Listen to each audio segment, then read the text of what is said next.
마태복음. 앞영상에서 마태는 예수님을 다윗의 가문에서 나신 메시아, 모세와 같이 권위 있는 새로운 선생, 그리고 임마누엘, 히브리어로 우리와 함께 하시는 하나님으로 소개했습니다. 예수님은 하나님 나라의 도래를 선포하고 가르치시고 그 나라를 이스라엘 사람들의 일상 속에서 실현하셨죠. 많은 이들이 그분을 받아들였지만 거절한 이들도 있었는데 특히 이스라엘의 종교 지도자인 바리새인들이 그랬죠.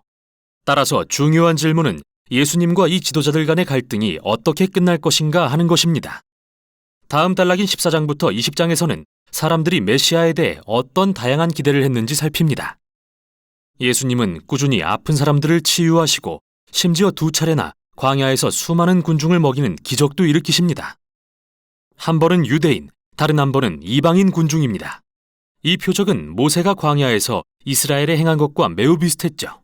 그래서 모든 사람이 예수님께 열광합니다. 그들은 그분이 위대한 선지자이자 메시아라고 생각합니다. 하지만 종교 지도자들은 다릅니다. 그들이 기대한 메시아는 시편 2장과 다니엘 2장 등의 말씀에 근거한 승리의 메시아로서 그들을 억압하는 이방 나라들을 물리치고 이스라엘을 구할 자였습니다. 그들이 볼 때 예수님은 거짓 교사이자 자신을 높이는 주장으로 신성을 모독하는 자일 뿐이죠. 그로 인해 예수님에 대한 반발은 점점 거세졌고 그들은 예수님을 죽이려는 음모를 꾸미게 됩니다. 그러자 예수님은 이들로부터 물러나셔서 가장 가까운 제자들에게 이스라엘의 메시아가 된다는 게 그분께 어떤 의미인지 설명하십니다. 누구도 그런 메시아를 기대하지 않았기 때문이죠. 16장에서 예수님은 그들에게 물으십니다. 너희는 나를 누구라 하느냐? 베드로가 옳은 대답을 하는 것처럼 보입니다. 주님은 메시아이시며 살아계신 하나님의 아들이십니다. 그러나 베드로가 생각한 것은 군사적 승리를 통해 다스릴 왕이었다는 게 곧 밝혀집니다. 예수님은 베드로에게 이렇게 도전하십니다. 그래, 나는 왕이 될 것이다. 그러나 그 방법은 다를 것이다. 그리고 이사야가 예언한 주제에 관해 가르치기 시작하십니다. 그는 메시아 왕이 자기 백성의 죄로 인해 고난받고 죽을 거라고 했는데 예수님은 자신이 바로 그 메시아 왕으로서 종이 되어 다스리는 왕, 이스라엘과 열방을 위해 기꺼이 생명을 버리는 왕임을 가리키신 것입니다. 그러나 베드로와 제자들은 이를 깨닫지 못하죠. 이에 예수님은 4번째 가르침을 시작하시고 1년의 가르침을 더 전하십니다. 이들은 모두 거꾸로 된 메시아 예수의 나라, 우리의 모든 가치체계가 전복되는 그곳의 본질에 대한 가르침입니다. 종되신 왕의 공동체에서는 남을 섬김으로써 명예를 얻고 원수에게 복수하는 대신 용서하고 선을 베풉니다. 또한 예수님의 나라에서는 가난한 자에게 자신의 부를 나눔으로써 진정한 부를 얻습니다. 종되신 메시아를 따르려면 여러분 자신이 종이 되어야 합니다.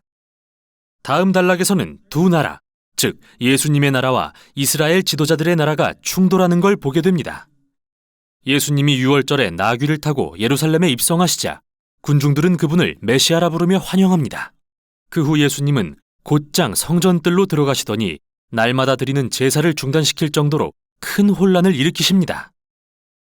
지금 예수님은 말보다 행동으로 더 크게 말씀하십니다. 성전, 곧 하나님과 이스라엘이 만나는 그 장소에서 예수님은 이스라엘의 왕으로서 자신의 권위를 주장하시는 것입니다. 예수님은 성전이 이스라엘 지도자들의 위선으로 더럽혀지고 있다고 보시고 그들의 권위에 도전하신 것입니다. 당연히 심한 모욕을 느낀 그들은 공개적인 논쟁에서 예수님을 함정에 빠뜨려 망신을 주려 하지만 실패하죠. 결국 그들은 예수님을 죽이기로 결정합니다. 이에 대하여 예수님은 마지막 가르침을 전하십니다. 먼저 바리새인과 그들의 위선을 신랄하게 비판하신 예수님은 하나님과 그분의 나라를 거절한 예루살렘을 바라보며 우십니다. 그 후 예수님은 제자들과 함께 물러나 곧 일어날 일들에 대해 그들에게 말씀하기 시작하십니다.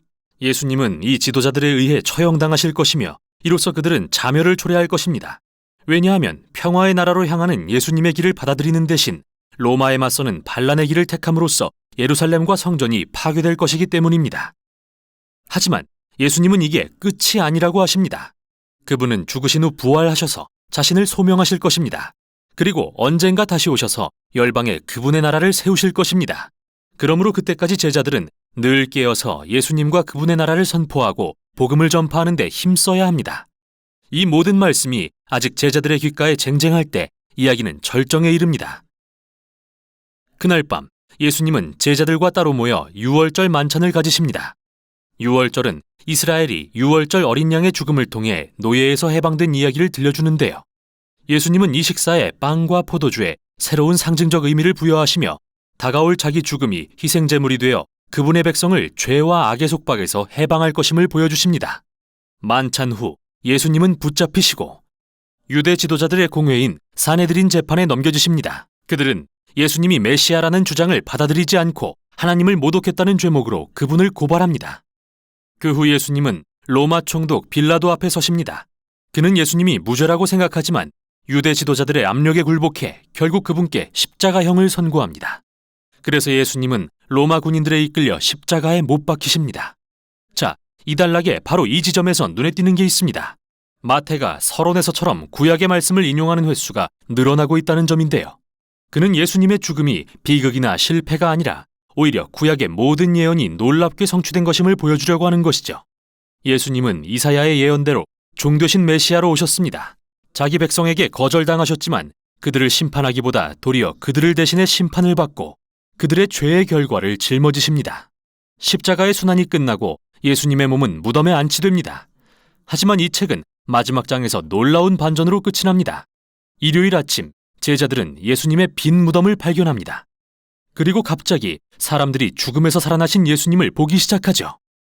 이 책은 부활하신 예수님이 대위임령이라 불리는 최후의 가르침을 주시는 것으로 마무리됩니다. 예수님은 이제 당신이 진정한 세상의 왕이라고 하시며 제자들을 모든 민족에게 보내셔서 예수가 주님이시며 누구든 세례를 받고 그분의 가르침을 따르면 하나님 나라에 참여할 수 있다는 복음을 전하게 하십니다. 그리고 맨 첫 장에 나온 그분의 이름 임마누엘을 다시 선포하듯 이 책에서 예수님이 제자들에게 하시는 마지막 말씀은 내가 너희와 함께 있으리라 인데요. 이건 마침내 다시 오실 그날까지 우리와 함께 하시겠다는 예수님의 약속입니다. 이게 바로 마태복음이 전하는 내용입니다.